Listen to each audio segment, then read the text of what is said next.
بسم اللہ الرحمن الرحیم۔ ایک بڑی غلط فہمی جو اسلام کے حوالے سے خواتین کے بارے میں پائی جاتی ہے وہ اصل میں عدت کی ریسٹرکشنز کے بارے میں، یعنی ان پابندیوں کے بارے میں ہے جو عدت کے دوران ایک مسلمان خاتون کو آبزرو کرنی ہے۔ عدت جیسے کہ ہم جانتے ہیں اس پیریڈ کو کہتے ہیں، اس زمانے کو کہتے ہیں جو ایک مطلقہ خاتون یا ایک بیوہ خاتون کو گزارنا ہوتا ہے اس سے پہلے کہ وہ دوسری شادی کرنا چاہے۔ سب سے پہلے تو یہ جان لینا چاہیے کہ یہ جو ریسٹرکشنز عام طور سے عدت کی لگائی جاتی ہیں، جیسے مثال کے طور پہ ہمارے کلچر میں کہا جاتا ہے کہ خاتون کو گھر سے باہر نہیں نکلنا، اس کو سفید لباس پہن لینا ہے اور وہ کسی ہیلدی ایکٹیویٹی کے لیے ایون انٹرٹینمنٹ کے لیے باہر نہیں جا سکتی، حتیٰ کہ وہ حج کے لیے بھی باہر نہیں نکل سکتی۔ تو اس کا جو پس منظر ہے ہم جیسے کہ آگے ڈسکس کریں گے، اس میں بہت ساری وہ چیزیں ہیں جو کلچرل ہیں اور بہت ساری وہ چیزیں ہیں جو مقامی ہیں۔ جہاں تک دین کا تعلق ہے اس نے جو ریسٹرکشنز لگائی ہیں، اگر ہم ان کا صحیح طور پہ مطالعہ کر لیں، ان کی صحیح اسپرٹ جان لیں تو اس غلط فہمی کا ازالہ آپ سے ہو سکتا ہے۔ سب سے پہلے تو دیکھیے جو قرآن مجید نے اس بات پہ سٹریس کیا ہے وہ یہ ہے کہ طلقوہن لعدتہن، یعنی جب طلاق کی نوبت آتی ہے تو ایک مرد کو یا ایک ہسبینڈ کو جب طلاق دینی ہے تو عدت کی رعایت کرتے ہوئے اس کو طلاق دینی ہے۔ اس کا کیا مطلب ہے؟ اس کا مطلب یہ ہے کہ یہ ملحوظ رکھنا ہے کہ طلاق کس وقت کی گئی، یہ کب شروع، اس جو عدت کا پیریڈ ہے کب شروع ہوگا اور یہ کب ختم ہوگا، کیونکہ عدت سے متعلق پھر بہت سارے وہ احکامات ہیں جو ایک بیوہ یا ایک مطلقہ خاتون پر مترتب ہوتے ہیں، چنانچہ یہ کہا گیا کہ اس کا حساب ٹھیک رکھا جائے۔ دوسری چیز جو فرمائی گئی اور جو قرآن مجید کے مطالعے سے معلوم ہوتی ہے وہ یہ کہ عدت کا جو بنیادی مقصد ہے وہ یہ جان لینا ہے، یہ ڈٹرمن کر لینا ہے کہ ایک خاتون حاملہ ہے، پریگننٹ ہے یا نہیں ہے۔ چنانچہ اگر یہ سائنٹیفک طریقے سے بالکل ڈٹرمن ہو جائے یا ہمیں یہ معلوم ہو کہ خاتون چائلڈ بیئرنگ ایج سے گزر چکی ہے، اس سے یہاں بچہ پیدا نہیں ہو سکتا، تو پھر ایک خاتون جو کہ پھر اس پہ واجب نہیں ہے کہ وہ عدت گزارے اور اس کی کوئی عدت نہیں ہوگی۔ چنانچہ اس پہ جو انالوجی ہم ڈرا کرتے ہیں جو وہ اس حکم سے ہے جو قرآن مجید نے اپنے ہاں ایک موقع پہ دیا، یہ کہتے ہوئے کہ مرد جب اپنی بیوی کو طلاق دے اور اس سے پہلے کہ اس سے کوئی جنسی تعلق قائم ہو، اس کو شادی کرے اور اس سے پہلے کہ جنسی تعلق قائم ہو اس کو طلاق دے دے تو پھر اس پہ کوئی عدت نہیں ہوگی۔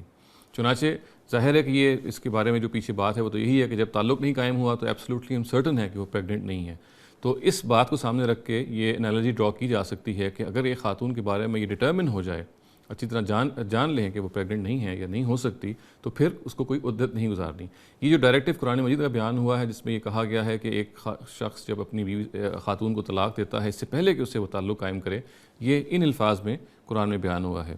یا ایھا الذین آمنوا اذا نکحتم المؤمنات ثم طلقوہن من قبل ان تمسوہن فما لکم علیہن من عدۃ تعتدونہا۔ اے ایمان والو، جب تم مومنہ عورتوں سے نکاح کرو پھر ان کو ہاتھ لگانے سے پہلے ہی طلاق دے دو تو ان کے بارے میں تم پر کوئی عدت واجب نہیں ہے جس کا تمہیں لحاظ کرنا ہو۔ چنانچہ یہ بات بالکل واضح ہے کہ اگر ڈٹرمن ہو جائے کہ ایک خاتون حاملہ، یعنی اس میں کوئی امکان نہیں ہے کہ وہ حاملہ ہو، تو پھر اس کو عدت آبزرو نہیں کرنی۔ تیسری بات جو قرآن مجید میں بیان ہوئی ہے وہ یہ ہے کہ عدت کا زمانہ لازماً شوہر کے گھر میں گزارا جائے۔ اگر طلاق کی نوبت آئی ہے تو پھر یہ ضروری ہے کہ وہ خاتون جو ہے وہ اپنے شوہر کے گھر ہی عدت کا زمانہ گزارے۔ ہمارے یہاں عام طور سے یہ ہوتا ہے کہ طلاق کے بعد ایک خاتون یا تو الگ ہو جاتی ہے یا اپنے والدین کے ہاں چلی جاتی ہے۔ قرآن مجید کا سٹریس یہ ہے کہ یہ عدت کا زمانہ شوہر کے پاس گزارا جائے، اور خود قرآن یہ کہتا ہے کہ لعل اللہ یحدث بعد ذلک امرا، یعنی اس پورا امکان ہے اس بات کا کہ ان کے ساتھ رہنے کے نتیجے میں ان کے اندر ریکنسیلیشن پیدا ہو جائے، ان کے اندر رجوع پیدا ہو جائے اور طلاق کا جو چیز باعث بنی ہے وہ ختم ہو جائے۔ اور قرآن چنانچہ اس پہ بہت سٹریس دیتا ہے کہ خواتین کو خود بھی اقدام نہیں کرنا چاہیے باہر نکلنے کا، اور شوہر کو بھی کسی طرح سے ان کو نکالنا نہیں چاہیے۔ ہاں یہ ضرور کہتا ہے کہ اگر خاتون سے کوئی جنسی بے راہ روی کا ارتکاب وہ کرتی ہے تو پھر یہ پابندی البتہ نہیں ہوگی، پھر وہ جا سکتی ہے، کیونکہ پھر بنیادی مقصد ہی وہ فوت ہو جاتا ہے۔ اس سلسلے میں چوتھی بات بیان ہوئی ہے وہ یہ ہے کہ چونکہ عدت کا بنیادی مقصد یہ ڈٹرمن کرنا ہے کہ خاتون حاملہ ہے یا نہیں ہے، اور اگر وہ حاملہ ہے تو اس سلسلے میں پھر اس کو ہر لحاظ سے ایسی ایکٹیویٹی میں انڈلج نہیں کرنا چاہیے، کوئی ایسی ایکٹیویٹی نہیں کرنی چاہیے جو اس کی اس صورت کو جیپرٹی میں ڈالے، اس صورت کو خطرہ لاحق ہو یا بچے کی حسب نسب کے بارے میں کوئی شکوک و شبہات ہو سکیں۔ چنانچہ اس کو تمام اپنی ایکٹیویٹیز ان کے مطابق رکھنی چاہیے۔ تاہم اس کا یہ مطلب نہیں ہے یہ خاتون گھر سے نہیں نکل سکتی، اس کا مطلب یہ بھی نہیں ہے کسی ہیلدی ایکٹیویٹی کے لیے، ایون اگر وہ انٹرٹینمنٹ کیوں نہ ہو وہ باہر نہیں جا سکتی، یہاں تک کہ یہ بات بھی ٹھیک نہیں ہے کہ وہ حج کے لیے نہیں جا سکتی۔ اگر اس سلسلے میں ان سب چیزوں کو سیف گارڈ کر لیا جاتا ہے اور یہ بالکل ڈٹرمن کر لیا جاتا ہے کہ ایک خاتون جو عدت کی اسپرٹ ہے اس کو فالو کرے گی تو پھر باہر نکلنا یا سفید کپڑے پہننا یہ کوئی پابندی نہیں ہے۔ تاہم یہ ایک فطری سی بات ہے کہ ایک مطلقہ بھی اور ایک بیوہ جب اس پیریڈ سے گزر رہی ہوتی ہے تو اس میں ایک سورو ہوتا ہے، وہ ایک غم کی کیفیت میں ہوتی ہے، اس کو یہ بتانے کی ضرورت نہیں پڑتی کہ آپ زیور نہ لگائیں، یہ بتانے کی ضرورت نہیں پڑتی کہ آپ فلاں پرفیوم نہ لگائیں۔ اس کی وجہ یہ ہے کہ جب بھی وہ اسٹیٹ سے گزرتی ہے تو اس کے کچھ فطری احساسات ہوتے ہیں جو جنم لیتے ہیں، اور وہ آپ سے آپ اس کے اندر یہ چیز پیدا کرتے ہیں کہ وہ ایک سوگ کی کیفیتی میں رہتی ہے۔ پانچویں بات جو اس سلسلے میں بالکل واضح رہنی چاہیے وہ ہے یہ بات ہے کہ ایک شوہر کے اوپر یہ